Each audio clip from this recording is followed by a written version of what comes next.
afternoon, everybody. Welcome back to another episode of Off the Charts. As usual, Mike Loukas, CEO of True Shares.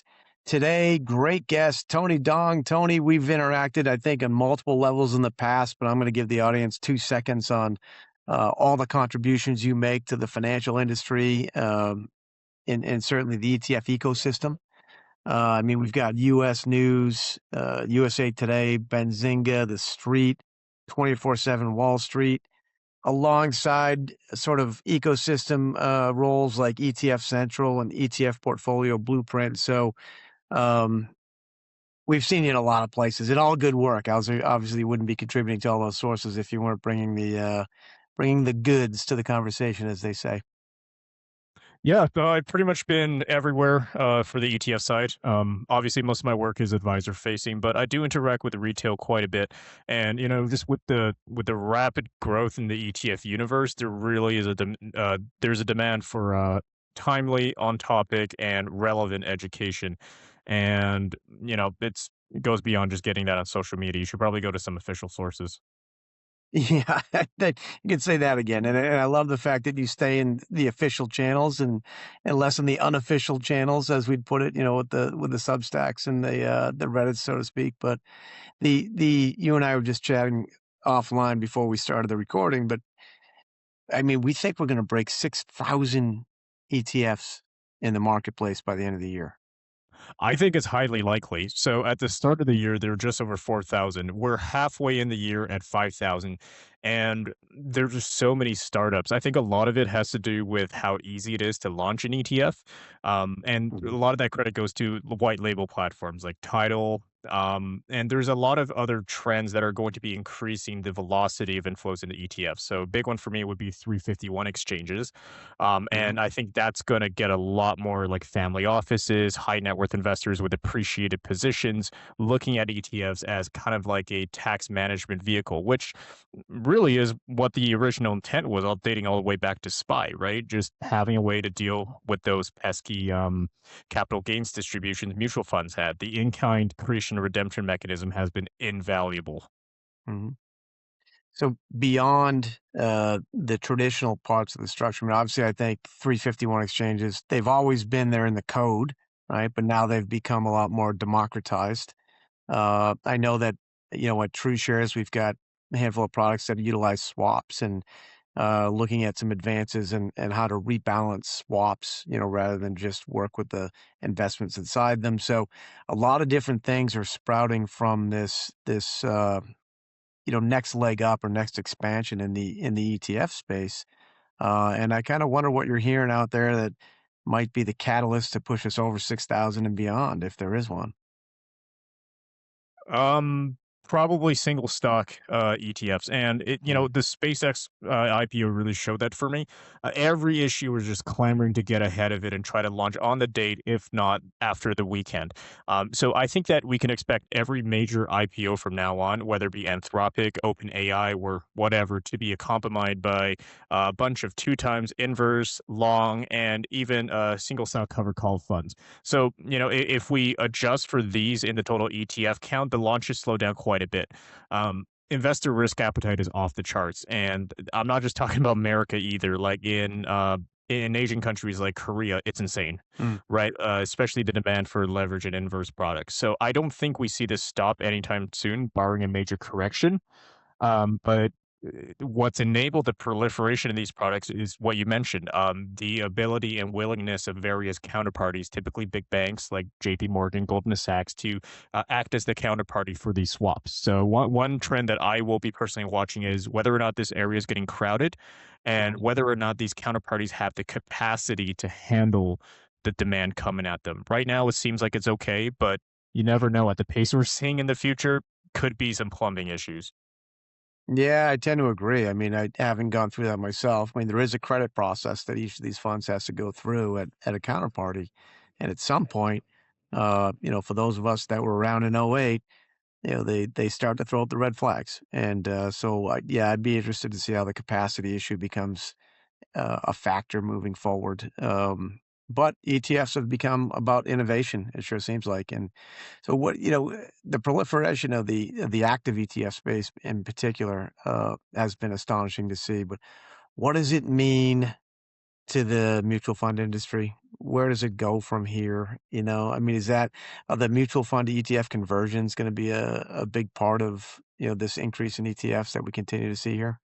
I think it's still too early to tell. There's a lot of debate over whether or not the approval of ETF share classes for Mm, mutual funds would maybe would put the brakes on all of the mutual fund to ETF conversions. But so far, it seems like the ecosystem's happy to do both, depending on the underlying strategy. I do think that. One area that will see some change are those so-called semi-transparent active ETFs. For example, mm, Fidelity had a few semi-transparent ETF versions of some of their most popular active mutual funds, and I just can't help but think if they just waited a few years or so for the DFA, application to go through, they could have launched that as a share class instead. And I think that's something that investors just would be more comfortable with because it's one less psychological barrier. If I'm looking at this to say, okay, this is the exact same as their mutual fund, but then there's a big disclaimer saying this ETF is not like a traditional ETF. Well, when you think about the thought process that eventually convinces an investor to allocate capital, whether institutional, retail, or advisor, um, mm. that's a barrier in that, right? And that's a roadblock that's slowed adoption. So I think overall, the conversion versus the share class trend, they're not going to clash. I think they're complementary, and I think that that's a strategic level. ETF strategists are going to have to work out at the meeting table, Yeah, whether for better or worse. And really, it's going to be product lineup dependent. yeah, I know. I agree with that, and it segues to a different part of this discussion because you mentioned the transparent and semi-transparent ETFs, and amongst the other innovations over the last half a dozen years in the ETF space, how many of these innovations are really investor driven or investor demand driven versus issuer or advisor driven, where maybe we come up with a new wrinkle and we're trying to convince the market that it's worthwhile or otherwise, versus answering to a pain point in the marketplace, answering to a demand wrinkle that has sprouted up there in the marketplace. That's an interesting one, and I always use this economic concept called rent seeking. It describes an industry where a product that doesn't really solve a problem in its own, it's more of a solution in search of a problem, and it inserts itself into a relationship and just takes a cut off both ends. I think there are definitely some ETFs that do that, particularly those that try to monetize an asset's volatility into income. Now there are cases for that strategy, but there's also examples, particularly in the single stock ones, where I frequently find myself wondering if the fees justify the convenience of just not selling cover calls myself, right? To bring it back to your point on swaps, there are absolutely cases where swaps have been great. Despite the counterparty risk, swaps are one of the most tax efficient and capital efficient ways of gaining exposure to really either tax complicated or liquid assets. So things like autocallables, like absolutely, you don't want to hold those directly. You'd be dealing with cash creations, massive premiums and discounts to NAV, and the liquidity would be terrible. Right. Same for like more exotic benchmarks, right? Being able to issue a swap, being able to rely on this robust system of counterparties that the US financial system has evolved post 2008, I think in some ways is a benefit. But, some of the other things I see in ETFs, like what's a good example here? Kill risk selling.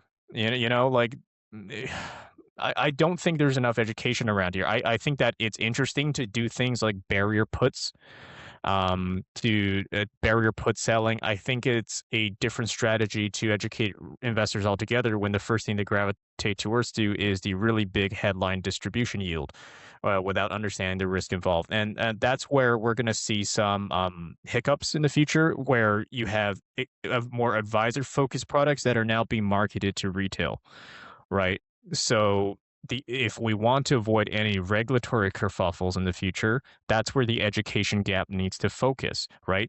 Everybody loves talking about democratizing access to certain types of innovative or complex ETFs, but if you don't have the education to go along with that, that's going to give you liability in the future. So how important and education is huge, and you and I both believe that wholeheartedly. How important is it to have objective education versus issuer education? I mean, I know that regardless of how we construct our content um, and how it goes through compliance, it's often self-serving. I mean, that's just a nature of the beast, and that's how issuers market. How important is it to have unbiased, objective sources of information in the ecosystem for ETFs? Let me put it this way. If you launch a product and you put it out there and you transparently outline all the risk in your prospectus and so on as required, there's no reason to gloss that over or exclude it from your marketing materials because smart investors and advisors will hone in on it. They'll notice that discrepancy and they'll point it out, and that damages your credibility.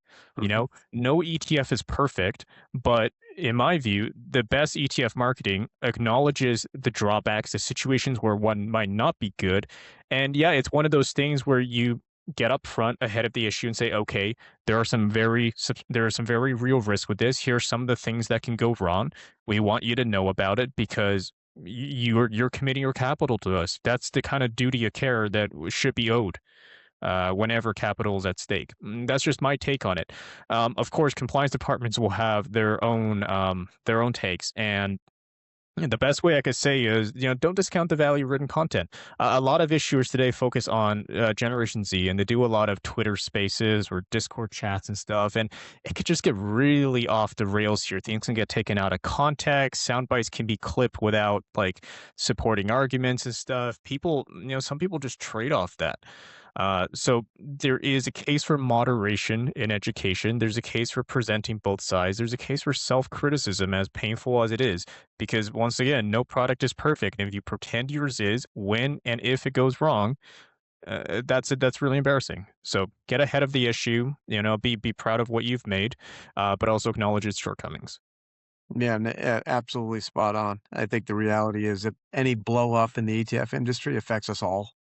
And Yeah, it's a stain on everybody because investors don't care that, oh, okay, it was limited to X issue or the other. No, they see ETF, they get the ads for them. Your average investor can't tell the difference between like outside of the big issuers, like all these other ones. They look at it as interchangeable. So, if you want your product to stand out, be the person that is the most transparent and delivers the most education.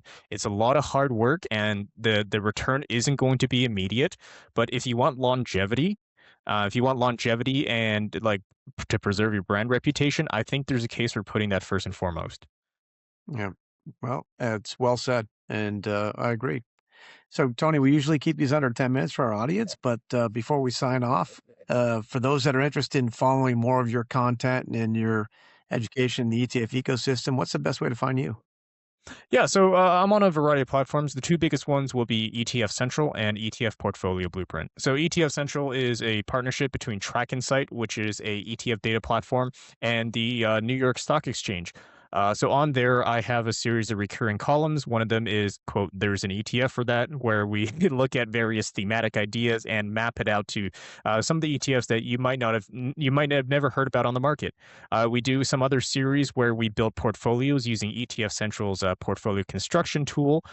We also have a ongoing ETF comparison series where using ETF Central's compare tool, I take a look at some of those popular funds and put them head to head, looking at things like total cost of ownership, methodology exposure, risk and return. And also there's a few other columns there, just whatever the trend is and whatever's on people's minds. For ETF Portfolio Blueprint, this is really my personal blog. So there's no real content strategy. I just write about what I want. It's split into Canadian and the US sides. I have some model portfolios, but keep in mind, these are not really rigorous. These are just more thought exercises I come up in my spare time. So please do not copy them. And well, if you're active on financial media, you can probably find a lot of my articles. Just keep in mind, I'm not on any social media sites from LinkedIn. You can connect with me there, but there's no YouTube, Twitter, Facebook, Instagram, or Discord or any of that stuff. Well, look, Tony, we've always appreciated your contributions to the ETF ecosystem and the ongoing necessary educational channels in that ecosystem. So, thanks for joining the show. Would love to have you on again in the future, and keep up the good work. You're helping us all. Absolutely. And my parting word of advice for any ETF investors out there, the best research is the one you use your brain for. There's no substitute for reading the prospectus and especially the ETF's financial statements. The most objective information is there. From there, you can make your own determinations. Outstanding. All right. Thanks again, Tony.